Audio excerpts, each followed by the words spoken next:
What a week this has been. It's been really fun talking about a bunch of great episodes and a bunch of amazing moments, but here we're going to slow it down now and talk about the series finale of Supernatural. This is...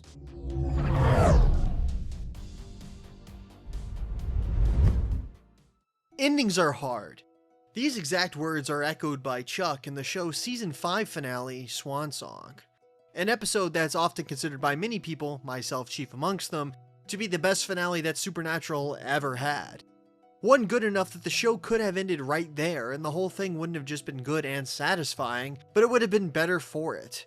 The show would stand high above other shows like it. Obviously, more Supernatural isn't inherently a bad thing. There's a lot of episodes, storylines, and developments that the later seasons of the show discuss and introduce. But still, I'd be lying if I said that Swan Song wasn't the most conclusive, satisfying, and beautiful finale that they could have had. In fact, it was so good that nothing else would ever really live up.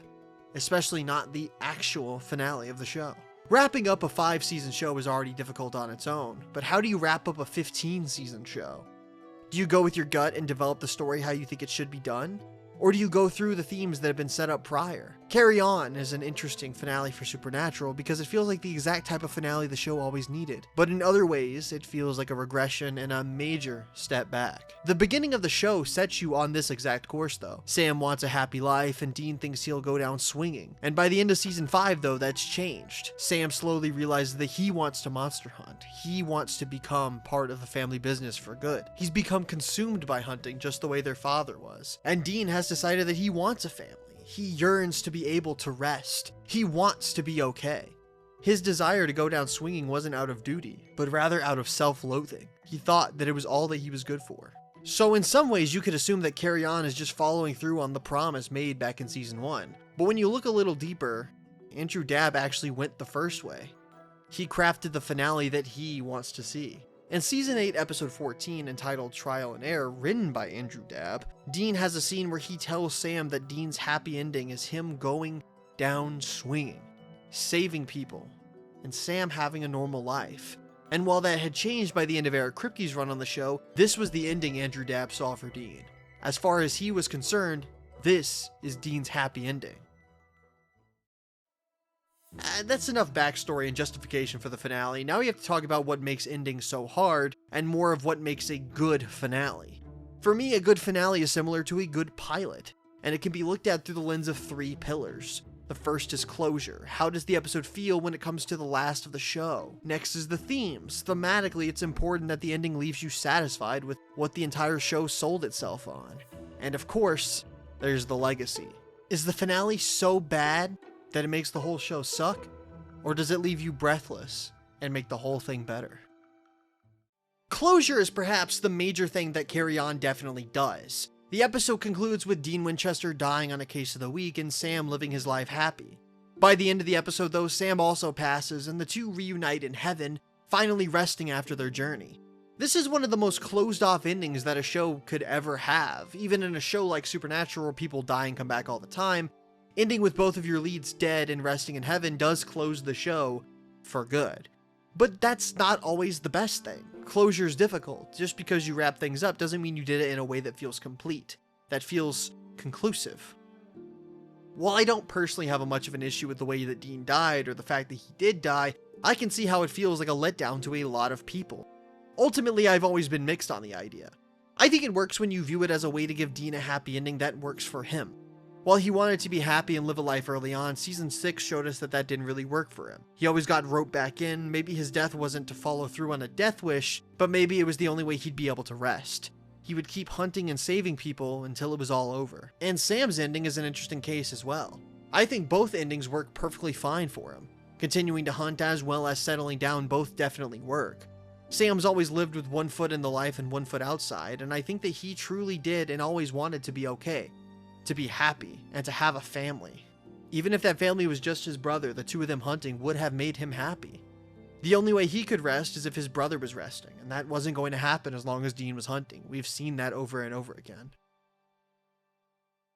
In terms of closure, I'm personally satisfied with Carry On, but it's definitely mixed. It's not as concise and as poignant as I'd like, and I absolutely prefer Swan Song over this.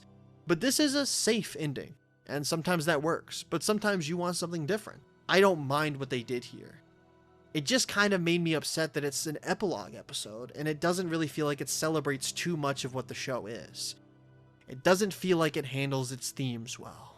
Supernatural has always revolved around the tug of war between fate and free will, but just as important was its insistence on family as a force bigger than blood.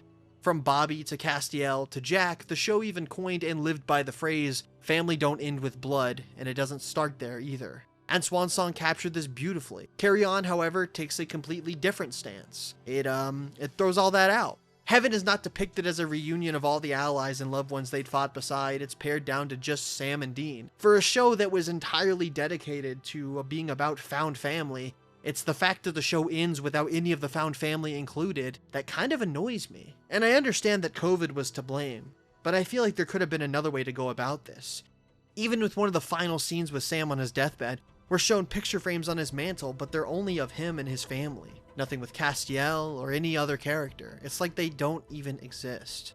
By suggesting that family actually did end in blood at the end of the day, it undoes a thematic through line that once gave the show so much heart. On one hand, this episode provides the Winchesters with a rest and a reunion, but on the other, I think it really shrunk the thematic canvas of the series, reducing a world of love, loyalty, and chosen family down to a narrow vision of brotherhood. And while that narrow focus might work for some people, it's disappointing for me, and probably the one real failure of this episode.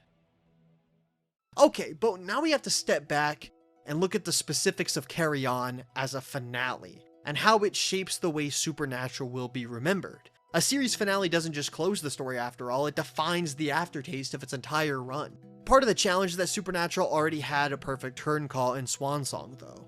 That episode crystallized what the show meant to so many people. Carry On doesn't overwrite that legacy, but it definitely complicates it.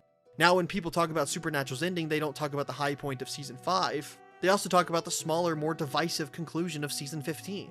In a way, the show has two finales. One that embodies Kripke's vision and the one that reflects Andrew Dabb's, and both are now inseparable from the show's identity, and the two are polar opposites to each other. Ultimately, Carry On leaves Supernatural's legacy in a strange dual state. It will always be remembered as a groundbreaking genre series that ran for 15 years, told sprawling stories of angels and demons, and anchored it all in the bond between two brothers. But its final note isn't triumph or defiance, it's acceptance. And it asks you whether you accept this finale. Do you view it as so bad that it tarnishes the 15-year-long legacy of the show? Or is it just a drop in the bucket of episodes? Or do you love it? Do you feel like this was a fitting end that made you cry? I'd love to know. For me, I fit a little bit in the middle. It satisfied me in a lot of ways, but there's other parts where I just felt a little limp afterward. It just doesn't feel like it has the heart that I wanted it to have, but it's by no means a bad finale for Supernatural. And cut. Thank you all for watching Winchester Week. It's been really, really fun, and I've loved doing all of these videos. Come back tomorrow at 12 for the ultimate celebration of Supernatural in the longest video that I have ever made. I'll see you then.